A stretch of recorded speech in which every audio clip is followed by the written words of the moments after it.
El motivo que nos convoca hoy no es un motivo que nos llena de alegría, no es un motivo que nos llena de gozo, a pesar de que vamos a hablar un poco de la palabra de Dios y por supuesto, como dice el título, acerca de la relación que guarda la situación militar que hoy en día se desarrolla en el Estado de Israel contra ciertas facciones, digámoslo así, de Palestina. Básicamente, como seguramente todos ustedes ya saben, el día sábado despertamos con la noticia de que hubo un ataque militar, un ataque bélico en contra del Estado de Israel, bastante contundente. Lamentándolo mucho, hay cifras elevadas en cuanto a víctimas. El Estado de Israel prometió responder este ataque, por lo cual creo que seguirá aumentando este número de víctimas, lo que de verdad, siendo muy sincero con ustedes, me entristece mucho. No es un motivo de celebración para mí, no se justifica la violencia, venga de donde venga, y sobre todo hay personas que no están directamente relacionadas con el conflicto que están pagando las consecuencias. De hecho, en las últimas horas en YouTube, en las noticias, hemos visto incluso estudiantes extranjeros de intercambio que están obviamente relacionados, que no están relacionados con el conflicto, pero que se han visto involucrados por estar dentro del territorio israelí. Eh, la pregunta que quizás venga a su mente es: ¿por qué, si esto es un canal de contenido cristiano, por qué, si hasta ahora nos hemos dedicado únicamente a defender la palabra de Dios y a hablar de Dios, de Cristo y del Espíritu Santo, por qué hacemos un video acerca de estas noticias? Y bueno, es debido a que esta región, la región mencionada, tiene un lazo inseparable, yo creo, con el contexto bíblico. El Antiguo Testamento y el Nuevo Testamento se desarrollaron en esa zona, y la religión judía, por supuesto, ha dado los basamentos para el desarrollo del cristianismo. De hecho, todos nuestros personajes importantes de la historia han vivido en ese contexto. Incluso nuestro mismo Señor Jesucristo se desarrolló en esa zona, desarrolló su ministerio, allí nació, allí vivió y allí fue crucificado, y por lo tanto no se puede disolver el nexo que tenemos con los judíos. Ante todo, eh, ante todo quiero decir que hago esto con mucho respeto por la situación que está ocurriendo, y también quiero que entiendan que hay escuelas escatológicas. La escatología es la rama de la teología que analiza lo que debe ocurrir en el final de los tiempos, es decir, la profecía bíblica del final de los tiempos. Eso es la escatología. Debo serles muy sinceros y decirles que en esa rama de la teología soy ignorante. Bueno, en muchas ramas de la teología lo soy, pero en esa creo que tengo muy poca ventaja. Por lo tanto, lo que hice fue, para entender un poco la situación desde la perspectiva bíblica y compartirla con ustedes, de tal modo de darles una idea, una cosmovisión de lo que la Biblia afirma acerca de estos conflictos, es que pregunté a hombres de Dios, hombres santos que conozco, con los que he tenido la oportunidad de tomar un café o de compartir un almuerzo y hablar acerca de estos temas, y entiendo que ellos son mucho más estudiosos de este tema, de la relación de la iglesia con Israel y de lo que ha de pasar en los tiempos finales. Por lo tanto, he recogido, algunas opiniones de esto y las quiero compartir el día de hoy con ustedes. Mi pregunta fue: ¿guarda alguna relación los acontecimientos del día sábado en esa región con las profecías sobre Cristo viniendo? Seguramente en YouTube hay muchos más videos, seguramente hay muchas más conversaciones acerca de esto, de hombres muchísimos más brillantes que yo, indudablemente, pero yo considero que la opinión de estos varones, de estos hombres de Dios, de estos que para mí son maestros en esta área y en muchos aspectos más, es digna de compartirla con ustedes. Y dicho esto, le doy la primera opinión. Este es un gran amigo, es alguien que ha influenciado, su ministerio ha influenciado mi vida increíblemente, es alguien que conozco muy de cerca, no es una persona famosa en las redes sociales, pero es un hombre de Dios, un pastor de iglesia local. Él me responde, por supuesto que sí. Y no solamente la escalada de violencia, sino otras más, como los terremotos en Afganistán, México, Papúa y Nueva Guinea, y él me da como cita Mateo capítulo 24. Este estimado hermano para mí, por supuesto, no solamente nos dice que esto es una evidencia de que se acerca la venida del Mesías o es una referencia a lo que se dice en Mateo capítulo 24, sino que él además de eso, él incluye dentro de estas señales, de lo que él entiende como señales de los tiempos finales, los terremotos que han ocurrido o que ocurrieron ese mismo día en México, en Papúa Nueva Guinea y también en Afganistán. Indudablemente también catástrofes, pero de índole natural, que dejaron también tristes consecuencias. Voy a compartir con ustedes Mateo capítulo 24, después del versículo 3 dice, y estando él sentado, refiriéndose a Jesús en el monte de los olivos, los discípulos se le acercaron aparte, diciendo, dinos, ¿cuándo serán estas cosas? ¿Y qué señal habrá de tu venida y del fin del siglo? Y respondiendo Jesús dijo, mirad que nadie os engañe, porque vendrán muchos en mi nombre diciendo, yo soy el Cristo. Y a muchos engañarán. Y oiréis de guerras y de rumores de guerra. Mirad que no os turbéis, porque es necesario que todo acontezca, pero aún no es el fin, porque se levantará nación contra nación y reino contra reino, y habrá pestes y hambres y terremotos en diferentes lugares, y todo será principio de dolores. Sin duda alguna, hay una, digámoslo así, una coincidencia increíble con los acontecimientos que se narran en Mateo capítulo 24. Sabemos que no existen las coincidencias, pero describe perfectamente la situación actual este pasaje que nos comparte mi hermano y amigo. Pero va a depender de la escuela escatológica que usted tenga y dónde ubique el capítulo de Mateo 24 en toda la cadena de acontecimientos que han ocurrido desde la venida de Cristo hasta el día de hoy. Más adelante vamos a entender un poco más lo que yo digo. Otra de las respuestas que recibí de otro gran amigo que considero un gran predicador, excelente predicador, él me dice, lo único que muestra que no hay seguridad, que no se pueda violar, pensando en que un día el templo debe ser destruido, pero darle alguna implicación bíblica no tiene un buen sustento. Vemos que esta opinión es diferente a la primera. Sin embargo, también este hermano cita Mateo capítulo 24, versículo 1, cuando Jesús salió del templo y se iba acercando sus discípulos para mostrarle los edificios del templo, respondiendo él les dijo, ¿veis todo esto? De cierto os digo que no quedará aquí piedra sobre piedra que no sea derribada. También toma Mateo capítulo 24 y lo relaciona, pero en esta vez él lo relaciona es con el hecho de que fue vulnerada la muy aplaudida seguridad israelí. Y él dice, esto deja en evidencia que no hay seguridad, que no pueda ser burlada, que algún día el templo debe ser destruido como señal del fin de los tiempos.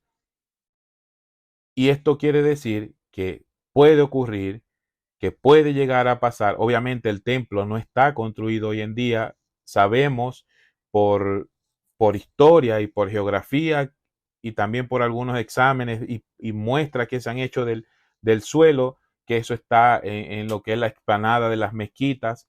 Y bueno, y está también, es una de las, esto es una de las razones por la cual el conflicto en esa zona sigue hoy en día más vigente que nunca. Pero por supuesto, aún no hemos hecho mención de la escatología reformada, la cual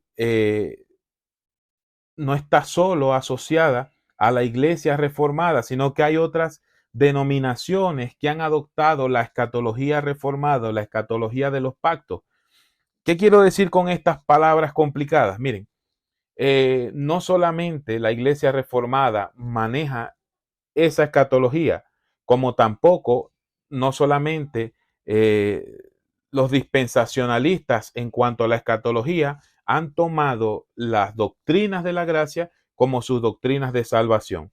¿Qué quiero decir con esto? Hay iglesias que son de escatología dispensacionalista, que son como las dos primeras interpretaciones que acabo de leer de los acontecimientos, cuyas doctrinas en cuanto a la salvación, en cuanto a la soterología, son calvinistas o son de las doctrinas de la gracia, y también pasa lo contrario. Algunas iglesias han tomado la escatología bíblica, de la escatología reformada, perdón, y la han aplicado y la han unido a otro tipo de doctrinas. Por lo tanto, no es ajeno conseguirse hoy en día con iglesias que crean en la escatología del pacto, en la escatología reformada. Esta respuesta es de un gran amigo, el cual somos contemporáneos, y a pesar de eso yo considero que es un hombre del que he aprendido mucho últimamente, sobre todo aprendo mucho de él y a la vez, bueno, hago muchas bromas con él con respecto al griego, porque creo que su nivel ha subido muchísimo en el último tiempo. Y bueno, en cuanto a conocimientos de la doctrina reformada, pues creo que Dios lo ha bendecido mucho con eso. Y bueno, su opinión es la siguiente. Él me comparte una cita en Gálatas 3:16. Dice, ahora bien, a Abraham fueron hechas las promesas y a su simiente. No dice y a las simientes como si hablase de muchos, sino de uno, y a tu simiente, la cual es Cristo. Él me señala que la escuela, que en su escuela de interpretación, Dios tiene un solo pueblo, que es la iglesia. Es decir, él dice que Dios cumplió en Cristo y por medio de Cristo todos los propósitos, y su pueblo es la iglesia.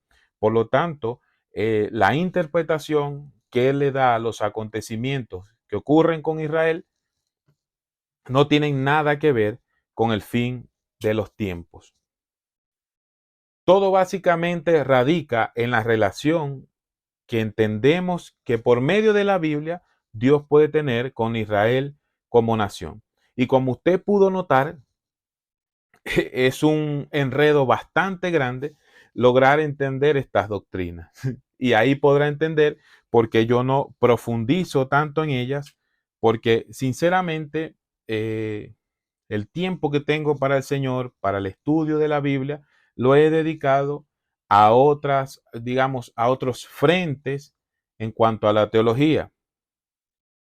Pero de esto podemos sacar también unas enseñanzas prácticas, y esto es lo que yo quiero que usted se lleve el día de hoy. Otra vez, no voy a discutir sobre las doctrinas, no voy a ponerme en una posición y a decir esta es la verdad con respecto a lo que está ocurriendo allá, pero hay algunas cosas que sí podemos hacer como creyentes de manera práctica, con las cuales podemos bendecir el nombre de Dios, podemos glorificar a Dios frente a estas situaciones. Y mire, la primera actitud que usted debe tener es que debe llevar una vida santa.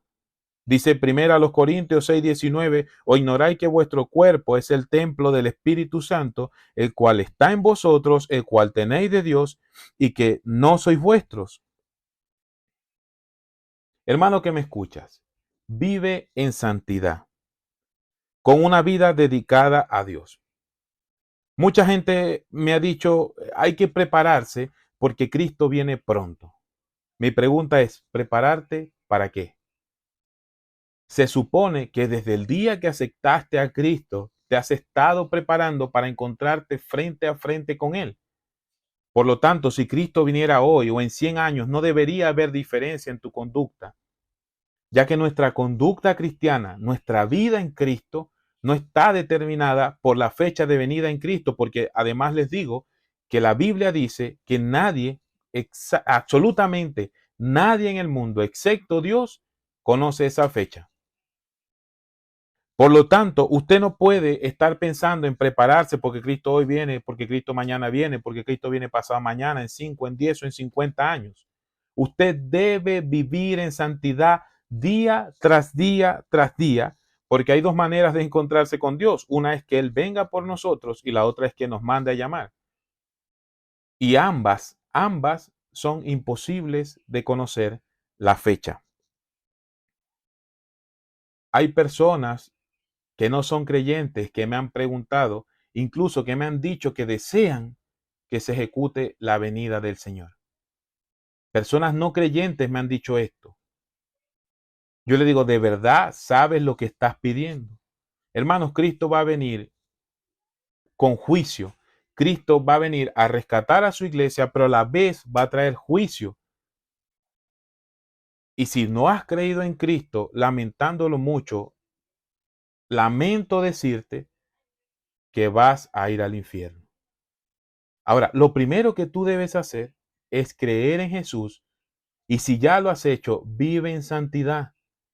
Vive en santidad para que cuando Él venga puedas estar frente a frente y escuches las palabras: bien, buen siervo fiel, sobre poco has sido fiel, sobre mucho te pondré, entra en el gozo de tu Señor. Vive no como si Cristo viniera mañana, vive porque Cristo vive hoy en ti, vive en santidad. Primera enseñanza práctica que se desprende de la escatología bíblica. No depende de cuando Él venga, cómo nos vamos a comportar. Esa es la primera, vive en santidad. La segunda, háblale y escúchale como si ya lo tuvieras frente a frente, porque ya lo tienes frente a frente. Puede ser que tu día se vaya ocupado en sacar cuentas de cuándo viene Cristo, buscando señales, que lamento mucho esa situación, pero a veces son falsas señales, porque hay gente que ha levantado toda una teología y como no tiene cómo sustentarla bíblicamente, no se conforman con lo que la Biblia dice, sino que van más allá y se olvida que Dios nos ha dejado la Biblia como lámpara para nuestros pies, nos ha dejado al Espíritu Santo, al Maestro de la verdad, al Magister Veritati, que nos guía a toda verdad, y la oración como el medio de comunicación con Él. Por lo tanto, dedica tiempo a la lectura de la palabra para edificarte a ti, edificar a su iglesia. Ocupa tiempo en la oración y así puedes disfrutar de la compañía de Jesús sin estar esperando en que mañana o pasado o el otro día Él venga.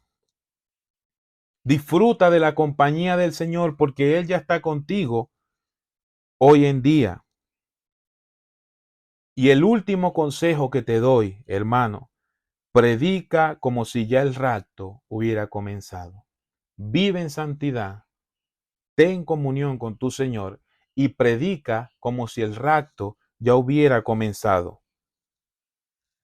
A pesar de las diferencias en cuanto a la escatología, que para mí, son secundarias, es decir, yo puedo convivir con estos hermanos que piensan diferente, esto para mí es secundario. Todos tenemos una esperanza unánime, y es que confiamos plenamente en que Cristo prometió que vendría la primera vez. Él vino. Él murió por tus pecados y por mis pecados en la cruz del Calvario. Él fue sepultado y al tercer día resucitó con gloria y hoy está sentado a la diestra del Padre. Y Él nos prometió que de la misma manera que fue llevado arriba, algún día regresaría por su iglesia. Y como lo dije al principio, va a venir a rescatar su iglesia, a llevarnos a pasar la eternidad con Él, pero también vendrá con juicio. Hay personas que se están perdiendo mientras nosotros seguimos peleando y buscando las señales de la venida, cuando Él dijo que no nos conviene a nosotros saber los tiempos y las sazones, sino que ese tiempo el Padre lo dejó en su sola voluntad. Hermano, ese día ya está decidido por el Señor. Cristo va a venir pronto, no sé cuándo, no sé cómo van a suceder los hechos, pero va a ocurrir. Ahora, nosotros, mientras estamos aquí en la tierra, esperando por su venida, ocupémonos de la santidad de su iglesia que tanta falta hace hoy. Ocupémonos de tener una vida en comunión con Dios, pedir fortaleza para poder enfrentar el día a día y ocupémonos del evangelismo como si el rapto, ya hubiera comenzado. No quiero desanimarlos a estudiar acerca de la escatología, pero no permitamos que esto nos nuble la visión. La violencia que se está viviendo, no solamente allí, sino en los demás países que están en guerra, la desolación que está viviendo la humanidad, solo la puede curar una relación íntima con Cristo Jesús. Más nada. La depravación social que tanto se ve en los medios, que tanto se ve en las redes, solo puede ser curada desde el interior de la humanidad por medio del sacrificio santo de nuestro Señor. No hay otro camino. Acompáñenme a orar, hermanos, por toda esta gente que sufre y porque Dios nos dé sabiduría de no descuidar nuestro objetivo, de no descuidar la santidad, de no descuidar la comunión con Él y de no descuidar el evangelismo. Gracias, Señor Padre, porque un día más nos has permitido despertar con vida y con salud. Gracias, Señor, porque a pesar de todo lo que está ocurriendo, que vemos en la noticia y que fue profetizado por usted, Señor, usted nos ha cuidado y nos ha permitido llegar hasta acá. Gracias, Señor, por su palabra. Gracias, Señor, porque nos dejó la oración como ese método para conversar con usted. Y les rogamos, Señor, que nos pongas un corazón evangelístico, que queramos salir, Señor, a pregonar tus verdades. Que cual sea nuestra comprensión de los tiempos finales, no olvidemos que tu promesa de venir está en la Escritura y que nuestra esperanza está en que usted resucitó de entre los muertos y que está sentado a la diestra del Padre y que algún día volverá por nosotros. No sabemos si hoy o no sabemos si mañana, pero usted vendrá, Señor. Ayúdenos a aguardar con fe ese día y mientras tanto, Señor, denos fortaleza para vivir en santidad, honrándole cada día de nuestra vida. Y sobre todo, Señor, envía consuelo, Padre, a estas personas que están siendo víctimas de la escalada de violencia, a estas personas que han sido víctimas de esos terremotos. Gracias, Señor, por la pluralidad de pensamiento dentro de tu iglesia, que nos permite tener una visión objetiva, una visión balanceada de lo que está ocurriendo. Gracias, Señor, por mis hermanos que me han enseñado, que han compartido sus conocimientos con nosotros. Bendícelos, Señor, y úsalos, Padre. Gracias, Señor. Gracias por venir. Gracias por la esperanza que nos das.